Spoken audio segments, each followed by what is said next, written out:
And it's the 2023 Pocky One Chip Challenge. No, it's not. But we are doing that Tuesday, so stay tuned. I'm going to do multiples thereof. I don't know how many yet.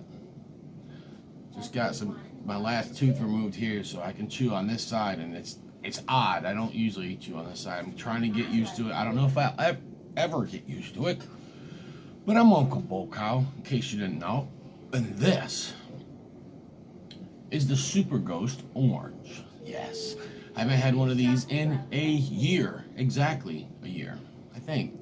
Pretty much to the date, or to the date. I think it's been exactly a year. So, this is a cross between a BOC Orange Primo and a Red Ghost, regular Bhut Jolokia.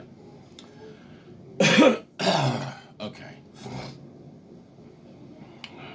Man, it's nice and firm.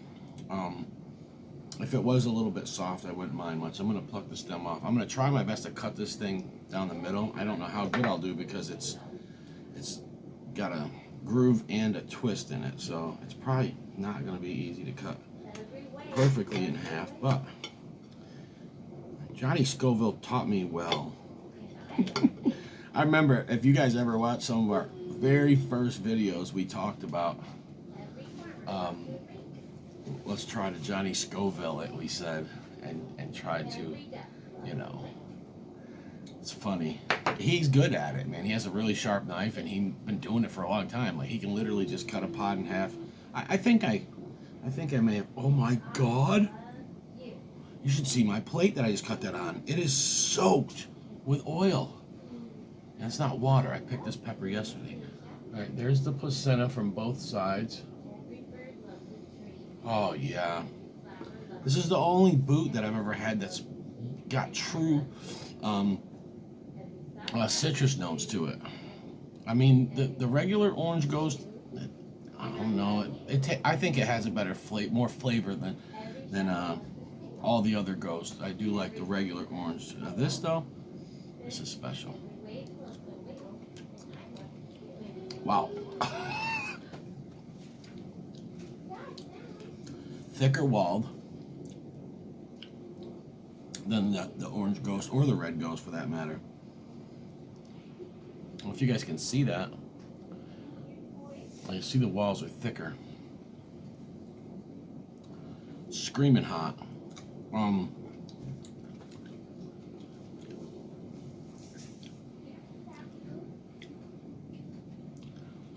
Wow. Citrusy. A little bit fruity. Whew. Wow, for some of you crazy folks out there, this might not wreck you as bad as it's wrecking me, but you're still going to respect the heat. This Pocante Tomas is going to eat a couple of these this week.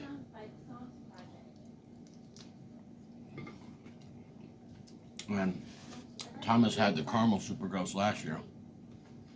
Miss Boca loved it. I just didn't grow it out this year. I grew caramel Primitalis. Wow, that's good. That's phenomenal. Mrs. Boca was trying to seduce me, guys.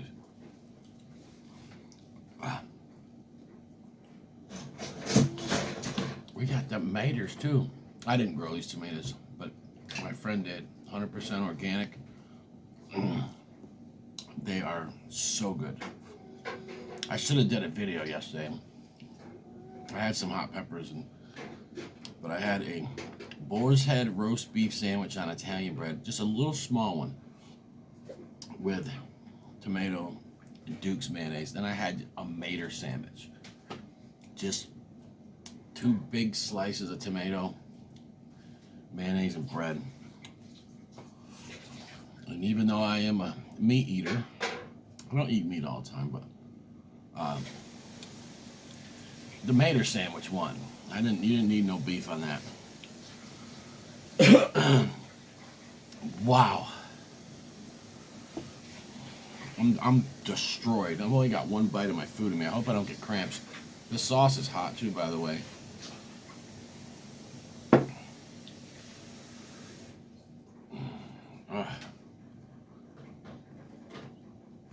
Mm.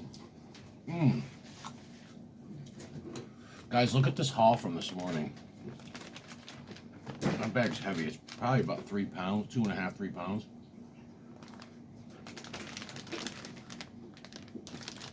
Is this just from our house? That's just from out front just now. Yeah. When it rains, it rained. It didn't rain heavy yesterday. It sprinkled a little bit in the morning, but it was overcast and it was low temps. 2-day break from the extreme heat.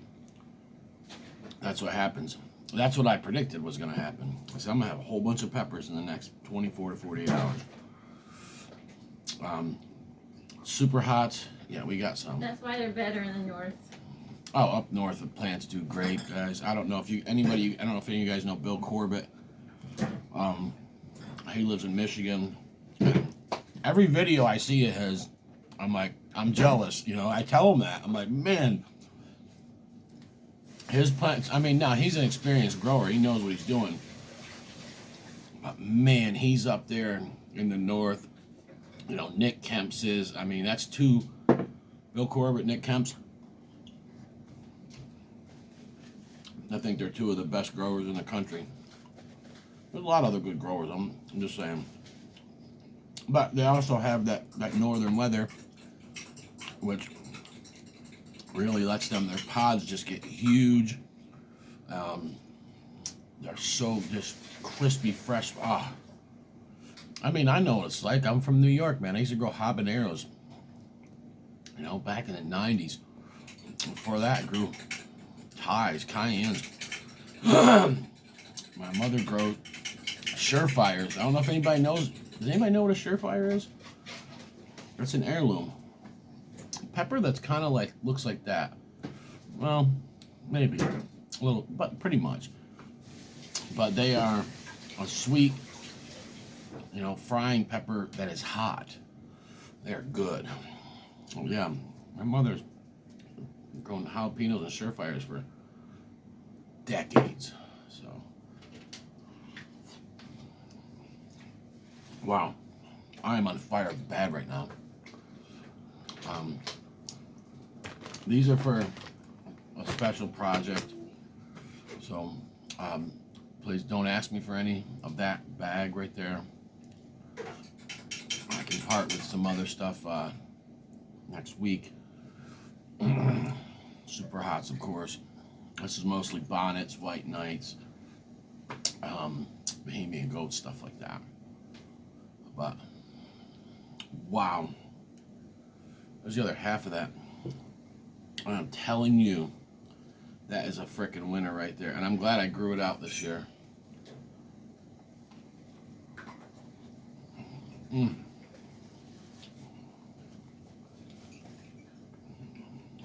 That's by far the best tasting of any Bhut Jolokia. I like Bhut Jolokias because of the neutral flavor of them, right? Because of the lack of floralness. And most of the time, not too much bitterness. So I'm a big Bhut guy, okay? If you said, hey, I could put you on an island for the rest of your life and you can only have one pepper, all right? What would that be? It'd probably be some kind of Bhut Jolokia. Just because I know it's an everyday pepper. I can use it in everything. Even though Scotch bonnets, Caribbean peppers are my favorite. For many things, Bhut Jolokias are so neutral. This is neutral, but it still has citrusy notes. I'm so impressed with it. And I'm glad at least one plant threw the correct pods. The other one put through those crazy red things, which are definitely nothing like this. They're sweet and not as hot. But I sent one to Johnny and he tried it and I said, I never tried this. He tried the caramel last year, but he said, wow, that's good. So I did send some pods out to a couple people and told them to grow it out. One is the Vietnamese guy. I forgot his name. I haven't talked to him this year, but If he grew it, he'll probably contact me, send me some pictures. So, I got seeds. Is that organic soil? Yeah, that is. I don't even think I want to use that. Why not? It's awesome. It's organic. Because I don't need organic soil for things I'm not going to eat. Well, I mean, you need to use it because it's open. It'll mold. It's too. You got the humidifiers and stuff going in here for the plants. I might put it on the fig tree. It's not gonna do much for that. I mean, but. Oh well, I use it for my plants. I gave it to you. Had that bag of soil inside sealed for. I could plant some moringa trees in it, but. No, use it for them. They need some good nutrients like that. It's not infested with fungus gnats yet. I mean, you'll get some that come from the other pots probably, but I've never got any problem with aphids and stuff with it. So, it's open. I mean, I don't know. Just use it. Use a little bit to top these off if you need. But I don't know. Whatever you were gonna do with the other stuff. That's screaming hot, guys. My soil out there is good though. I've been. That's my mulch. Well, I know, but when you bring it in, there's a ton of. You're gonna have to bake it, and then that kills the nutrients. That's why I gave you that. I didn't want you to have to It doesn't kill all the nutrients, but it does kill Kills the a lot of bacteria and microorganisms. Right, and you need good bacteria and microbes. That's what you want. That's why I'd use that. I kept that inside for 6 months, sealed. You know, just to give it more time, just in case there was something in there. You know. Okay. So, wow, I'm lit. You guys tune in Tuesday. Who wants to see me do a couple Pocky One Chip Challenge 2023s? Watch me get wrecked. I got a couple challenges sitting around, but I might not get to them right away. It's pod season. I have peppers to review. I still want to review some MOAs and other stuff that's growing in. You know what? Screw you guys. I'm gonna eat. I'm gonna get wrecked right now, man. I hope I don't get cramps. Look at the size of this. I might save half for Mrs. Bocow. She's got peppers right there, but this is a special. You better give me something special. Oh, smell that. That's a hot one. I can I tell by only see smell. brown pods there. There's green, brown, red, yellow. What the heck? That's Eliza. Well, yeah, but still. What's up with that bag? No, I got more outside that'll be ripe tomorrow. Eat those first. I'm not gonna waste peppers. And there's that. This is a MOA Scotch bonnet. It's humongous. Mmm. Oh my gosh. It's so juicy, man. The MOAs have a nice, little bit thicker of a wall than the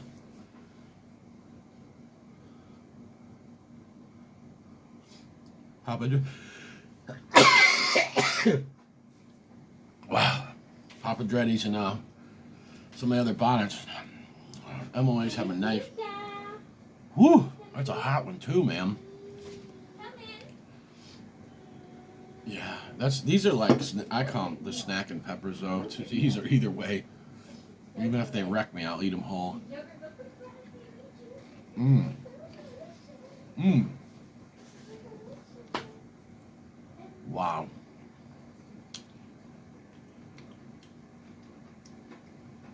That's phenomenal right there.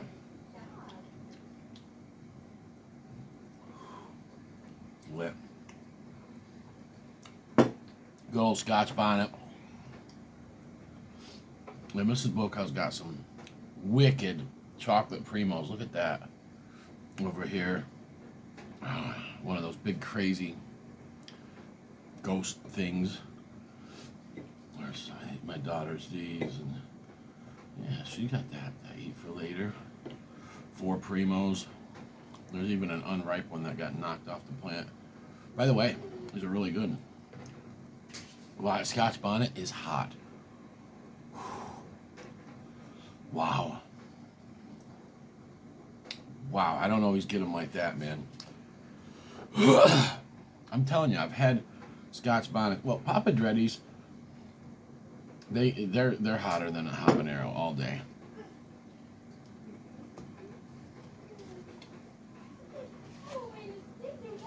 I've had MOAs that I think will burn me worse than habanero too. Not always. That one, everywhere. Wow. That ramped it up, man. I don't think I've ever had an MOA that hot. They're usually pretty consistent, but that sucker was just, wow. I just picked it about 10 minutes ago. All right, guys. Uncle Bull Cow. It's the season. Yeah.